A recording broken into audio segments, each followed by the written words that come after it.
Terima kasih Saksi. Terima kasih ahli. Cukup Ketua.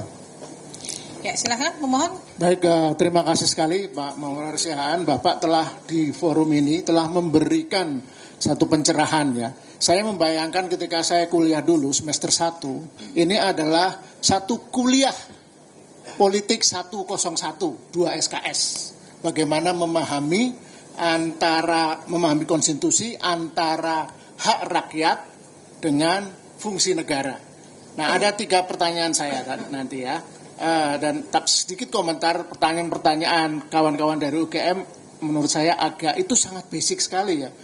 Teman-teman di UGM menanyakan sesuatu yang obvious, yang sudah jelas karena pengantar dari Pak Maulana tadi sudah sangat jelas. Dan misalnya gini, asumsi dari teman-teman UGM itu menganggap Jokowi itu rakyat biasa sehingga harus ditutup. Padahal kan jelas uraian Pak Maulana, Jokowi itu pejabat publik yang gugur semua ketentuan perlindungan pribadinya karena dia pejabat publik. Oke, pertanyaan pertama saya. Majelis, ini kan menghadirkan ahli. Dalam keterangan ahli ini kita tidak spesifik membahas suatu perkara. Karena itu melanggar dari hukum acara. Jadi tidak ada kami membahas nama tertentu, tetapi hanya perandaian saja. Mohon bisa ditertibkan terkait dengan tanya jawab ini agar tidak spesifik masuk dalam perkara. Terima kasih. Ya, tapi kan keterangan ahli ini yang kita minta memang terkait khusus ijazah Jokowi. Jadi kalau kita bicara secara umum, masyarakat umum, ya informasinya dikecualikan, kita nggak akan bahas. Tapi karena beliau adalah mantan presiden yang kebetulan informasinya diminta, maka kita menghadirkan ahli memang karena secara spesifik. Ya, betul. Dengan posisi beliau. Ahli dihadirkan di dalam persidangan untuk memberikan keterangan secara umum menurut keahliannya. Ya, betul. Artinya bukan terkait dengan fakta-fakta orang atau nama, tetapi adalah keahliannya di bidang hukum tersebut. Demikian. Terima kasih. Jadi tidak pejabat publik ya, kita menyebutnya pejabat publik ya. Enggak, sebenarnya saya jelas ya. Jadi mempresentasikan apakah Jokowi itu rakyat biasa atau pejabat publik ya. Udah, nggak usah kita lanjutkan soal itu. Itu jelas menurut saya. Pertanyaan saya pertama, Pak. Lazim dan wajarkah kami pemohon mewakili rakyat? Kami memang rakyat, tidak ada pejabat di antara kami ini. Harus memohon-mohon, harus menghibah-hibah kepada UGM atau kepada polisi, kepada KPU agar bisa memberikan salinan ijazah. Seperti yang sekarang kita sidang keempat KPI ini. Dan kami belum mendapatkan itu semua. Karena kalaupun yang kami dapatkan, disensor. Pertanyaan kedua. Tadi penjelasan dari Pak Maulana Sihaan, seharusnya semuanya terbuka dan tidak ada yang dikecualikan. Kalau menyangkut orang yang ada di jabatan publik. Bahkan setahu saya memang termasuk kekayaan karena kan ada LKHPN harus disampaikan. Termasuk kesehatan. Ketika orang mencalonkan ingin jadi presiden kan kita perlu tahu. Tadi Bapak saya garis bawahi. Harus tahu apakah dia menderita kanker stadium 4 atau tidak. Itu untuk orang biasa memang dikecualikan Ibu Ketua. Tapi untuk pejabat publik rakyat harus tahu. Apakah calon pemimpin pejabat publik kita ini betul-betul sehat untuk menduduki jabatannya. Nah itu tadi, itu sangat clear. Nah itu pertanyaan kedua. Oke, boleh 2 itu dijawab biar. Silakan Pak. Ya, yang pertama saja saya sudah lupa bisa. Karena.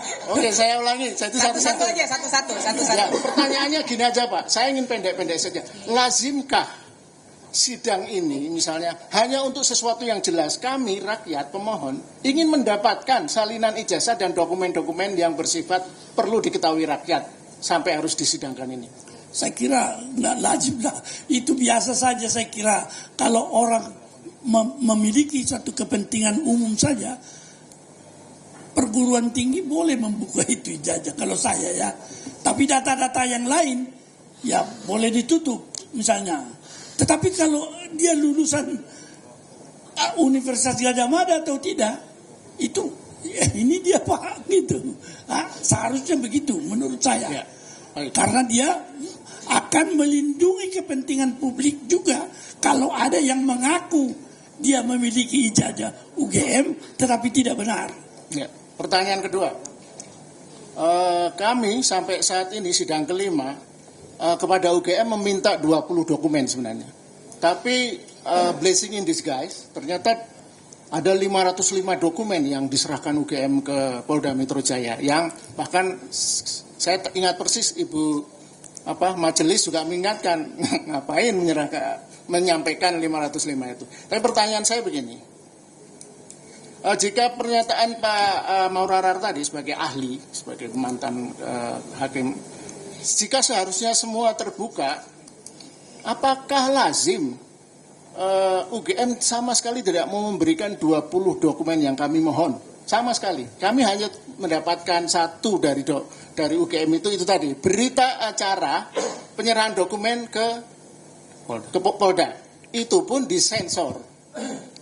Nah, ya, itu pertanyaan kedua. Jawab dulu. Lazim atau tidak? Kalau saya sebagai bekas rektor, kalau ada kepentingan publik seperti itu tidak lazim menurut saya. Ya, baik. Cukup Pak. Nah, yang ketiga terakhir. Kesan saya ini sambil mengomentari, boleh dong pertanyaan UGM.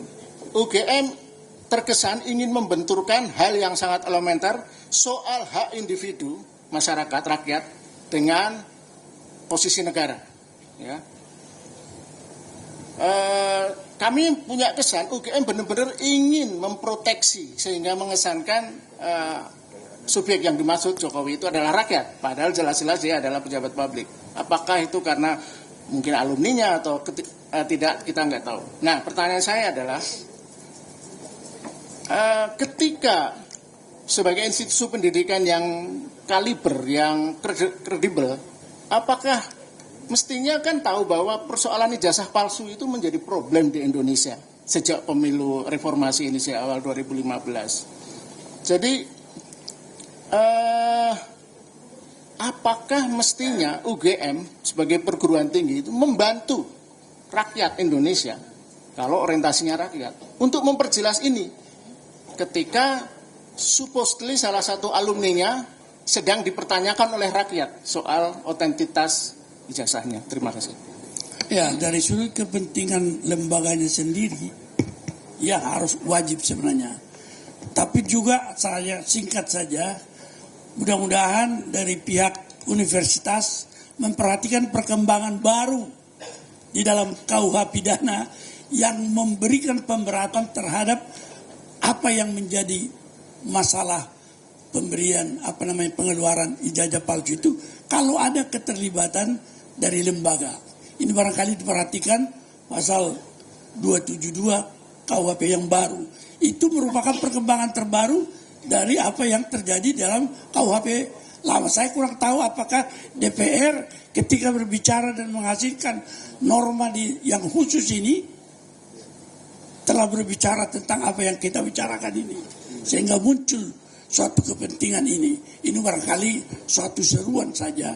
Karena kita tentu sangat mencintai lembaga UGM itu yang sejak proklamasi 3 universitas atau 2-3 universitas merupakan modal dalam pembangunan intelektual Indonesia.